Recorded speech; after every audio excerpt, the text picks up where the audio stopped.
Bonjour à tous, bienvenue dans cette conférence dédiée au Green AI. Tout d'abord, l'objectif de cette conférence, ça sera déjà de vous expliquer un petit peu ce qu'on met derrière ce terme Green AI, définir un petit peu les termes, et puis faire un état de l'art de ce qui se dit actuellement sur le sujet, des perspectives, et puis donner quelques éléments de réflexion, quelques leviers pour commencer à travailler sur ce sujet. Je vais commencer par me présenter rapidement. Guillaume Gimonet, je suis consultant senior au sein du département de Machine Learning et Data chez Wavestone. Et Camille Dumont, je ne sais pas si vous m'entendez bien. Oui. Camille Dumont, consultante en architecture des systèmes d'information et plus spécifiquement sur les sujets de numérique responsable au sein du cabinet Wavestone à Nantes. Donc aujourd'hui, notre double compétence IA et numérique responsable vont nous permettre un petit peu de vous expliquer quels sont les impacts de l'intelligence artificielle sur l'environnement. Dans un premier temps, ce qu'il est important de préciser, c'est que l'IA va être au cœur des activités de demain, mais en fait, elle est déjà aujourd'hui dans différents secteurs. On peut le voir dans le domaine de l'énergie, dans le domaine des mobilités, donc avec les voitures autonomes ou des sujets comme cela. On voit notamment avec la pandémie, mais pas que l'intelligence artificielle est de plus en plus présente dans les entreprises. Donc notamment pour des problématiques de valorisation des données d'une part, mais aussi de prédiction ou d'optimisation. Le sujet aujourd'hui, c'est que l'intelligence artificielle vient contribuer à l'impact environnemental du numérique. Le numérique aujourd'hui représente 4% des émissions de gaz à effet de serre. Donc c'est colossal et d'ailleurs en croissance de 8% chaque année. Alors que si on veut respecter un certain nombre d'accords tels que les accords de Paris, on devrait décroître de 5% chaque année. Donc finalement, il faut qu'on arrive à trouver un petit équilibre à ce niveau-là. Et donc on voit qu'aujourd'hui, le développement des algorithmes d'intelligence artificielle, mais aussi l'utilisation des data centers sont très consommateurs d'énergie. Donc c'est vraiment ça la problématique d'aujourd'hui, c'est que l'intelligence artificielle est présente partout et pour autant contribue à l'impact environnemental du numérique. Pour illustrer un petit peu ce propos, vous avez ici un graphique qui représente l'évolution du coût en calcul des principaux algorithmes de traitement de langage naturel au cours des dernières décennies. Et on voit, on est sur une échelle logarithmique en ordonnée, on voit qu'on est sur une croissance exponentielle du coût de calcul de ces algorithmes-là. On parle de la phase d'entraînement des modèles. Donc l'entraînement, c'est une phase qui est nécessaire pour que les modèles soient performants et déjà existent. Et on voit que la pente augmente encore plus à partir de 2012. Et on a ce chiffre, entre 2012 et 2018, on a une croissance, enfin on a une multiplication par 300 000 du coût en calcul nécessaire pour ce type d'algorithme-là. Vous voyez par exemple les algorithmes comme AlphaGo, dont on entend beaucoup parler, qui sont au sommet de la courbe. Là. Pour redonner un autre chiffre qui peut illustrer la chose, pour ceux qui connaissent GPT-3, GPT-3 c'est un des derniers modèles de deep learning qui permet de faire du traitement de langage naturel. Et bien GPT-3 pour une session d'entraînement, pour entraîner une fois le modèle, sachant qu'un modèle généralement a besoin d'être entraîné plusieurs fois, et ben il y a une consommation électrique qui est équivalente à peu près 126 foyers danois sur une année. Donc c'est assez conséquent. Et si on reste sur cette dynamique croissante de manière exponentielle, on peut imaginer un peu les impacts colossaux que peuvent avoir les intelligences artificielles sur l'environnement prochainement. Aujourd'hui, on va essayer de trouver donc un équilibre entre ce qu'on va appeler le Green AI et le Red AI. Donc on va venir un petit peu préciser ce qu'on entend par Green AI et Red AI. Donc finalement, l'objectif, ça va être vraiment de réussir à construire des intelligences artificielles soutenables.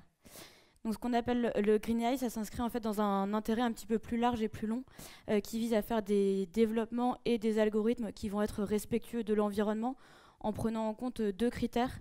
Le premier critère, ça va être l'efficience. Donc on va essayer de réaliser des développements qui vont être optimisés, c'est-à-dire qu'on va essayer de réaliser des algorithmes avec un nombre d'opérations minimales pour pouvoir être efficace. Donc cette notion d'efficience. Et le deuxième critère qui va nous intéresser, c'est l'inclusivité. C'est-à-dire qu'on va essayer d'utiliser moins de ressources de calcul pour pouvoir faire tourner nos algorithmes. Donc le premier point porte vraiment sur la partie développement, donc quelles opérations je vais utiliser pour faire mes algorithmes, alors que le deuxième point de l'inclusivité, c'est plutôt sur le sujet des infrastructures. De quelles ressources je vais avoir besoin pour pouvoir faire tourner mes algorithmes. Et de l'autre côté de la balance, il y a l'IA rouge, la Red AI. L'IA rouge, c'est celle qu'on connaît tous, qui fait la majorité des études, des travaux jusqu'à maintenant. C'est l'IA qui qui est guidé par la recherche des meilleurs résultats possibles. On va chercher le pourcentage de précision, on va pousser au maximum cette performance des modèles par une utilisation d'une puissance de calcul qui est toujours de plus en plus massive. Et on le verra sur la slide d'après, cette performance, ce gain en performance qu'on va obtenir sur les modèles, bah finalement, il est de moins en moins grand au regard des investissements qu'on va mettre dans ces modèles. Mais ça reste encore la tendance majoritaire des différentes études qu'on peut avoir, des différents papiers, des travaux de recherche sur l'intelligence artificielle, où on met en avant cette précision du modèle. Et c'est une tendance qui justement mène à cette forte empreinte carbone et qui rend difficile aussi l'engagement des étudiants, des chercheurs, parce qu'il y a besoin d'avoir des infrastructures conséquentes pour faire tourner les modèles. Donc il y a besoin de faire un équilibre entre le Red AI et le Green AI, en se disant voilà, le Red AI c'est quand même porteur d'innovation, c'est quand même un sujet important pour progresser dans l'intelligence artificielle. Néanmoins, c'est important d'ajouter une composante autour de l'efficience du modèle, du coût qu'a entraîné l'entraînement de ces modèles. Alors, pour spécifier un petit peu sur le Red AI, mon propos de tout à l'heure, sur les graphiques à droite, on voit sur 4 modèles différents, on voit le gain en performance par rapport aux investissements qu'on va mettre sur le modèle. Par rapport, là ici typiquement, au nombre d'images d'entraînement, le nombre de données d'entraînement qu'on va fournir au modèle. L'échelle est logarithmique en abscisse, et donc on voit qu'en ajoutant, en augmentant de manière exponentielle la quantité de données qu'on va fournir au modèle, on arrive à augmenter que linéairement la performance des modèles. Et donc c'est cette question à se poser, c'est est-ce qu'on est prêt à passer de 1 million d'images à 100 millions d'images pour augmenter la performance de 0,5% ou de 1%. Et c'est là que c'est important de mettre en balance du coup ce coût de calcul de l'intelligence artificielle quand on voit les limites du Red AI dont les gains en performance sont de plus en plus faibles. Et les facteurs de complexité d'un modèle, généralement, ça peut se résumer en 3 facteurs. C'est le nombre de paramètres que va avoir le modèle, c'est la quantité de données d'entraînement qu'on va lui fournir pour qu'il puisse s'entraîner, et puis un 3e facteur qui est le nombre d'expérimentations, le nombre de fois où on va faire tourner cette phase d'entraînement, ce qui est souvent le cas quand on cherche à optimiser les hyperparamètres. Alors les hyperparamètres, c'est des paramètres qui vont être fixés en amont de la phase d'entraînement pour un peu définir la structure d'un modèle, pour définir la manière dont il va s'entraîner. Typiquement, si on veut entraîner un arbre de décision, un hyperparamètre, ça va être la profondeur maximale de l'arbre. Et ces hyperparamètres, on cherche toujours à les optimiser. Ça demande un nombre d'expérimentations toujours plus conséquentes. Et donc ces 3 facteurs-là contribuent à rendre les modèles plus complexes, plus coûteux en énergie. On va venir maintenant regarder un petit peu différentes méthodes de mesure de l'empreinte environnementale de nos modèles. On constate du coup 2 types de méthodes, des méthodes directes et des méthodes indirectes. Donc c'est les méthodes directes qui vont nous permettre d'avoir des chiffres un petit peu plus parlants finalement pour nos différents interlocuteurs, que sont la consommation électrique et les émissions carbone. Pour essayer de permettre un petit peu de se rendre compte du coût finalement d'un modèle, ces 2 notions-là sont assez parlantes pour tout un chacun. Et donc c'est ces mesures-là qu'on aime bien mettre en valeur pour essayer de faire toucher un petit peu du doigt l'impact de nos modèles d'intelligence artificielle. Donc la consommation électrique, elle est évidemment corrélée donc à l'émission carbone, et c'est l'émission carbone qui va être l'indicateur qu'on vient directement réduire. Vous avez un certain nombre de librairies qui existent maintenant, telles que Code Carbone, qui vous permet en fait de faire tourner différents modèles et d'avoir des mesures sur ces 2 indicateurs, la consommation électrique et les émissions de carbone. Donc ça va vous permettre de faire des comparaisons assez intéressantes entre le modèle A et le modèle B, en venant mesurer donc, ces 2 indicateurs. Vous avez ensuite des outils tels que GreenSpector, Frugger, des outils qui vous permettent d'avoir une vision un petit peu plus globale de ce que représente un petit peu l'impact de votre modèle. Mais là, Code Carbone, c'est vraiment une librairie open source qui vient mesurer donc la consommation électrique et les émissions carbone de façon un petit peu communicable autour de vous pour pouvoir permettre à vos interlocuteurs de se rendre compte de combien va coûter un modèle.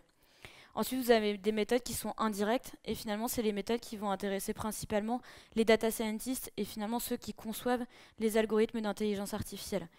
C'est finalement sur ces 3 méthodes que vous voyez à droite de la slide qu'on peut vraiment directement venir jouer sur la consommation électrique et les émissions carbone.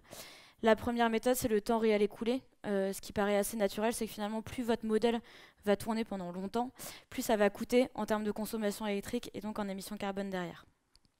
Deuxième indicateur intéressant, ça va être le nombre de paramètres, comme Guillaume vous l'a présenté tout à l'heure. Finalement, on va essayer de travailler sur des algorithmes qui sont parfois plus basiques pour éviter de les entraîner pendant très longtemps. Donc si je prends l'exemple d'arbre de décision, on va peut-être essayer de venir réduire la profondeur de notre arbre pour pouvoir avoir moins de temps de calcul derrière et donc une consommation électrique plus faible. Ça, c'est le deuxième indicateur qui va nous intéresser. Et enfin, vous avez finalement le plus tangible, c'est le Floating Point Operation, donc le FPO. Donc là, ça va être, en fait, l'idée, ça va être de venir mesurer le nombre d'opérations qui vont avoir lieu lorsque vous développez un algorithme de machine learning. Donc c'est-à-dire qu'on sait combien ça coûte de venir faire une addition, une multiplication, donc ces opérations unitaires. Donc on arrive à retrouver un petit peu le coût que va représenter, comme je le disais tout à l'heure, un arbre de décision. Et donc ça, finalement, c'est une mesure qui est très utilisée dans le domaine de la recherche, notamment, parce que ça vient nous mesurer vraiment de façon très brute le coût de différents algorithmes en revenant aux opérations unitaires. Donc voilà un petit peu 5 exemples de méthodes, qu'elles soient directes ou indirectes, sur lesquelles il est important de jouer selon votre niveau, que vous soyez data scientist ou finalement développeur. Alors maintenant qu'on sait à peu près comment mesurer un petit peu cette empreinte carbone, c'est comment est-ce qu'on peut commencer à se mettre en marche, de quel levier on dispose pour essayer de réduire l'empreinte de nos modèles. Quand on se focalise sur la phase on va dire de conception ou d'apprentissage des modèles, il y a quelques réflexes qu'on peut déjà avoir en tête, des réflexes qui sont des fois du bon sens. Le premier, c'est revenir au basique. L'IA, le deep learning même, de manière plus précise, les réseaux de neurones, ce n'est pas la réponse à toutes les problématiques. On peut résoudre beaucoup de problématiques juste avec des approches de machine learning, donc des régressions linéaires simples, des arbres de décision relativement simples, sans forcément aller chercher des gros réseaux de neurones hyper performants. En plus de ça, en plus de gagner en coût énergétique, on va aussi gagner en explicabilité et en transparence des modèles, qui est lié plus globalement à une problématique d'éthique de l'intelligence artificielle. Ça sort un peu du cadre, mais voilà, c'est penser à des approches toujours plus simples et pas avoir le réflexe je vais faire un réseau de neurones pour résoudre mon problème. Et de manière générale, même l'IA, le machine learning et le deep learning ne sont pas forcément les premiers réflexes à avoir.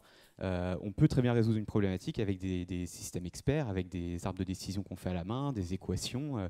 Des fois, ça peut être plus simple que ça. Donc voilà, juste avoir ce réflexe en tête. Et puis on peut avoir des approches hybrides, c'est-à-dire qu'on peut mélanger des arbres de décision ou des régressions linéaires avec des approches plus expertes. Le deuxième réflexe, c'est de s'appuyer sur ce qui existe.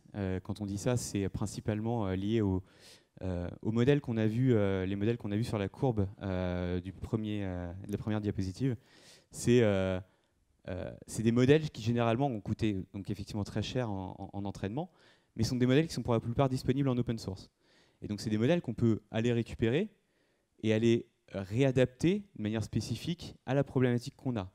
Et là, on a des gains en performance déjà parce qu'on a des modèles qui sont entraînés sur des datasets très importants avec des paramètres du coup qui sont vraiment optimisés et on a un gain en efficience du modèle qui est aussi très important. Donc ça s'appelle le transfer learning. Donc c'est réutiliser des modèles, des gros modèles qui ont été pré-entraînés auparavant pour les adapter à nos tâches. Dans la même veine, il y a le few shot learning qui regroupe des approches qui permettent de faire de l'apprentissage sur relativement peu de données d'entraînement. Voilà. Et le troisième réflexe qu'on peut avoir en tête, c'est, on le disait tout à l'heure, un des facteurs de complexité de l'IA rouge, c'est la recherche d'hyperparamètres, l'optimisation de ces hyperparamètres, le nombre d'expérimentations qu'on va faire tourner pour optimiser ces hyperparamètres.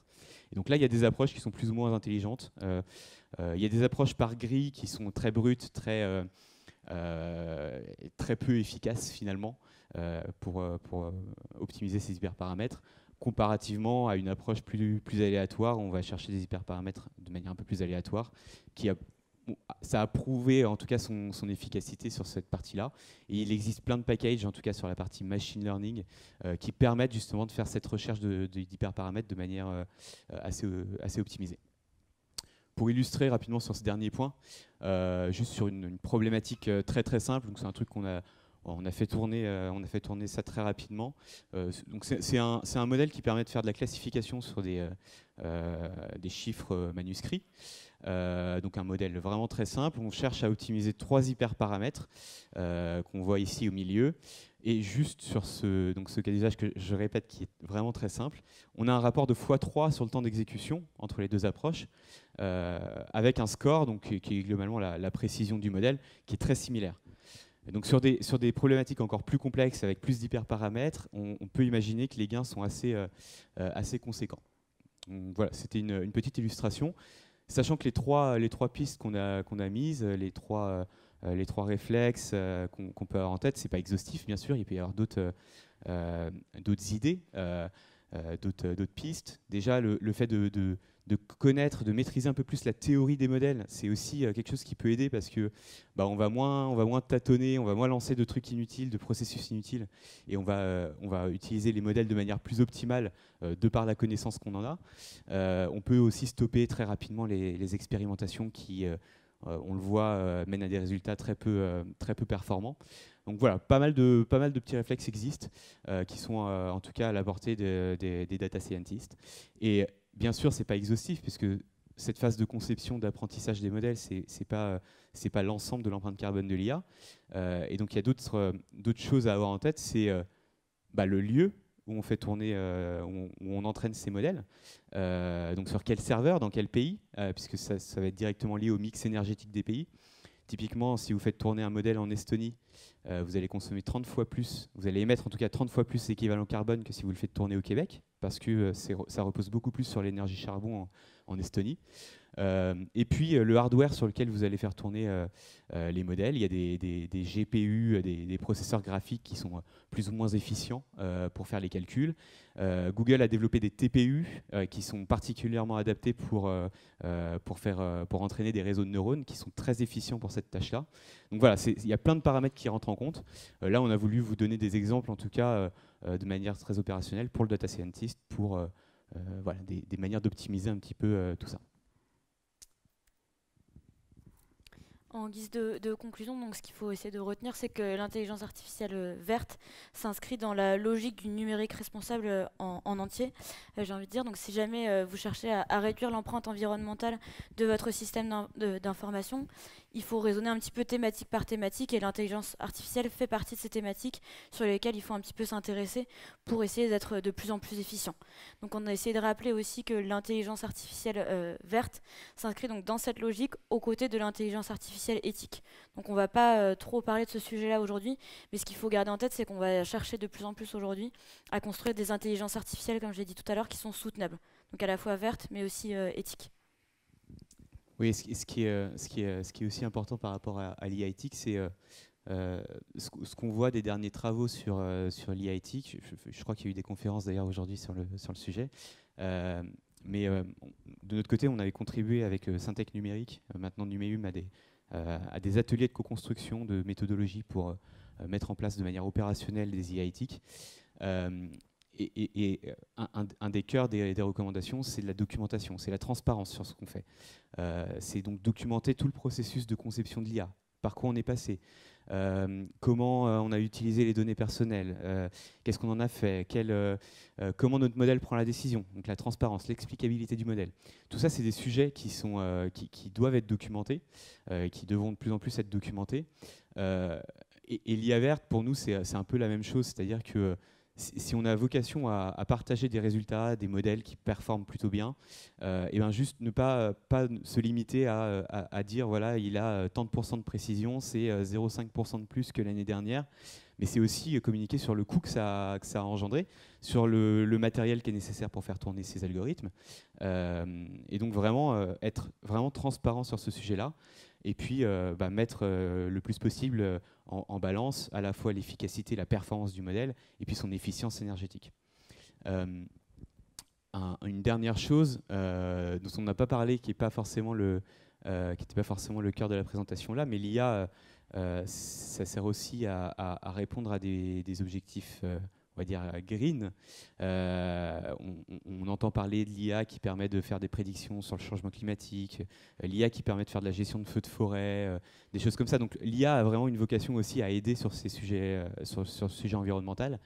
Mais du coup, c'est dommage qu'on ait derrière ces inconvénients de l'IA qui du coup pèsent lourd dans l'empreinte carbone du numérique. Et donc c'est pour ça qu'il est nécessaire de commencer à faire des efforts, sur ce volet-là.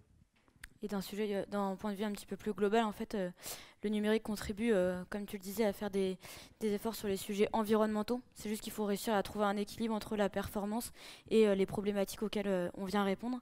Et du coup, on vous invite, si vous êtes intéressé pour en savoir plus, à venir nous contacter. On a mis une adresse mail juste ici, puisque globalement, au sein du cabinet Wavestone, on travaille sur les problématiques du numérique responsable au sens large, mais aussi, donc, comme vous l'avez vu aujourd'hui, sur l'impact environnemental des modèles d'intelligence artificielle.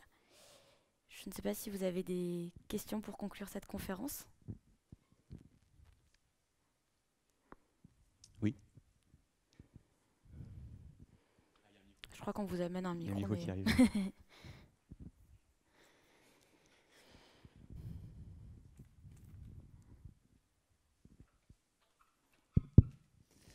Yann Violanga, Région Bretagne. Merci beaucoup. Et pour ces indicateurs et ce guide méthodologique, c'est rare d'en voir, surtout en ce moment. Moi, j'ai une question par rapport à tout ça, sur l'IA qui se base sur des données, et plus globalement le numérique, qui aujourd'hui se base aussi majoritairement sur des données. On pense toujours sur l'économie, sur l'optimisation des ressources, infrastructures, algorithmes, et ainsi de suite. Et on ne se pose pour l'instant jamais la question de la source qui est les données. On ne remet jamais en question la question de la fréquence d'acquisition de la donnée. On considère que c'est un état, qu'il faut l'accepter. Or, peut-être qu'une donnée toutes les minutes, c'est peut-être aussi... ça suffit. C'est nécessaire et suffisant qu'une donnée toutes les secondes. Que cette donnée, peut-être qu'elle existe déjà. C'est-à-dire que la recyclabilité des données n'est jamais adressée aujourd'hui. Et moi, ça me pose question personnellement, parce qu'on aura beau travailler sur les archives, sur les algos, sur un usage intelligent, plutôt de la data science ou plutôt de l'IA avec là, il n'en reste pas moins qu'on a une inflation des données. Vous l'avez dit, hein, on a créé en l'espace de 3 ans autant que de données que depuis le début de l'humanité. Et ça, ce n'est jamais remis en cause. J'aimerais savoir si vous, dans vos conseils, vous interrogez avec le client la nécessité et, on va dire, la génération raisonnable de la donnée. Oui, c'est un très bon point que vous spécifiez là. Donc là, c'est une thématique qu'on a appelée sobriété numérique au sein de notre cabinet. Et du coup, on encourage beaucoup nos clients en fait, à se poser la question au moment où ils mettent en place toute leur stratégie data. Donc c'est ce que vous spécifiez en fait, c'est de se poser la question de quelles sont les données qui vont être réellement nécessaires et qui méritent d'être stockées dans mon système d'information. C'est-à-dire qu'en termes de volume, on essaye de réfléchir un petit peu à un volume qui nous paraît plausible pour pouvoir être représentatif et ensuite venir valoriser nos données. Donc le volume est très important et comme ce que vous disiez, en fait, c'est la fréquence aussi d'acquisition des données qu'on vient un petit peu questionner à la mise en place de cette stratégie data. Donc ça, c'est un très très bon point que vous spécifiez, hein, c'est que globalement, sur tous les sujets de numérique responsable, la quantité de données est vraiment clé. Et le but, c'est toujours d'être un petit peu plus sobre, quoi. Merci pour la question. Est-ce qu'il y a d'autres questions? Oui, je crois juste au...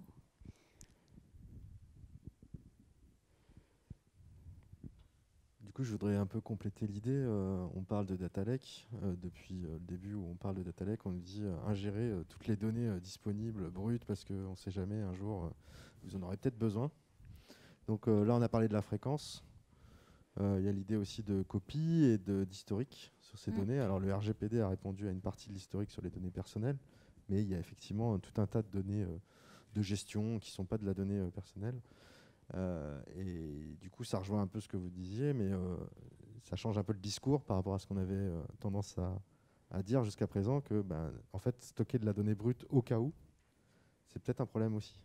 Donc qu'est-ce que vous en pensez? Qu'est-ce que vous dites aussi à vos clients sur ce sujet-là? Comment ils l'acceptent? Parce que c'est un changement de paradigme par rapport à tout ce qu'on a pu dire depuis environ 5 ans ou 10 ans, quoi. Je vais commencer la réponse et puis tu compléteras si tu veux. Je disais tout à l'heure qu'on essaye d'inclure cette problématique de sobriété des données à la mise en place de la stratégie data, mais il arrive souvent que finalement, comme vous le spécifiez, les clients commencent par collecter un certain nombre de données en se disant au cas où peut-être un jour ça va servir, et donc nous on arrive après coup. Et donc c'est plutôt sur des problématiques autour du numérique soutenable qu'on arrive, où finalement on vient faire un état des lieux avec les clients pour se rendre compte de la volumétrie des données au sein de leur système d'information. On vient finalement sensibiliser ensuite les clients pour leur pointer du doigt toutes les données qui leur est effectivement utiles contre les données qui finalement sont dans le data lake en effet et ne servent pas à grand chose. Et c'est plutôt là qu'on essaye de jouer aujourd'hui sur ce volet de numérique responsable, c'est en posant le diagnostic, on sensibilise pour venir dire aux clients finalement regardez, vous avez stocké un tas de données, travaillons ensemble pour pouvoir garder uniquement celles d'intérêt et qui vont vous servir demain. Si ensuite demain vous avez un nouveau cas d'usage qui arrive, on verra pour collecter de nouvelles données et mettre les architectures qui vont bien, mais déjà faisons le tri pour essayer de supprimer toutes les données qui ne vous servent plus. On travaille pas mal là-dessus avec tous les sujets de sauvegarde, où finalement, en effet, comme vous le disiez, on vient sauver 1, 2, 3, 12 copies des données au cas où, pour pouvoir revenir en arrière si besoin. Et donc ça, c'est vraiment un sujet sur lequel on peut avoir ce qu'on appelle des quick wins, pour pouvoir impacter positivement cette mesure environnementale. Donc en fait, il y a les deux sujets. Soit on arrive à temps, entre guillemets, pour les aider sur la partie vraiment stratégie data et donc réfléchir à tous ces sujets sobriété numérique. Soit on arrive après coup, où là on vient faire un diagnostic pour sensibiliser et dire attention, stop, peut-être qu'on pourrait déjà réduire maintenant pour qu'à terme vos architectures soient plus sobres. Je ne sais pas si tu voulais compléter.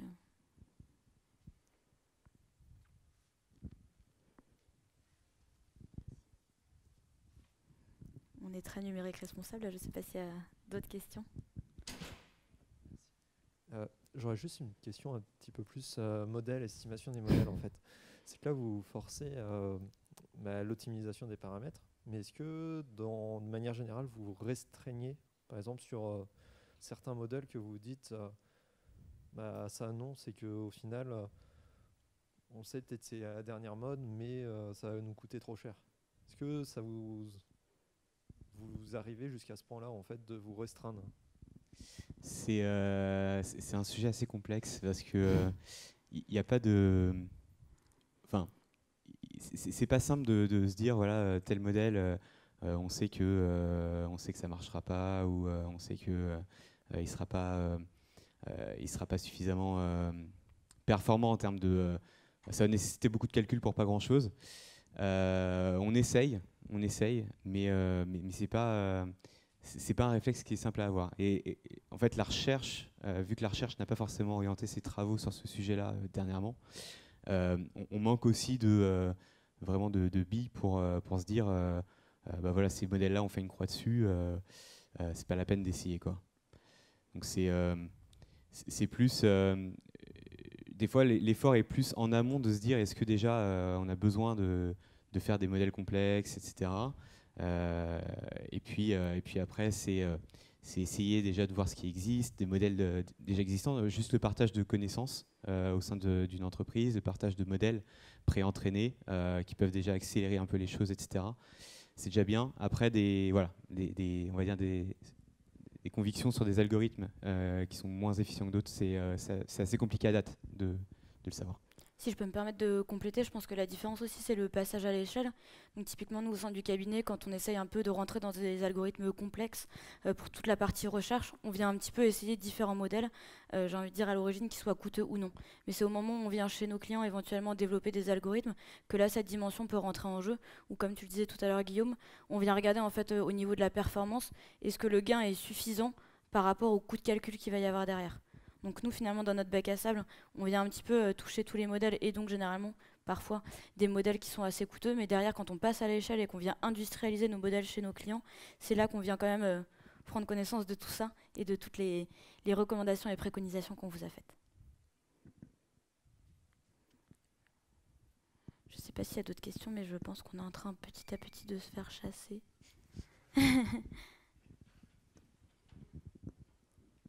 Et bien dans ce cas, merci beaucoup à tous et à toutes.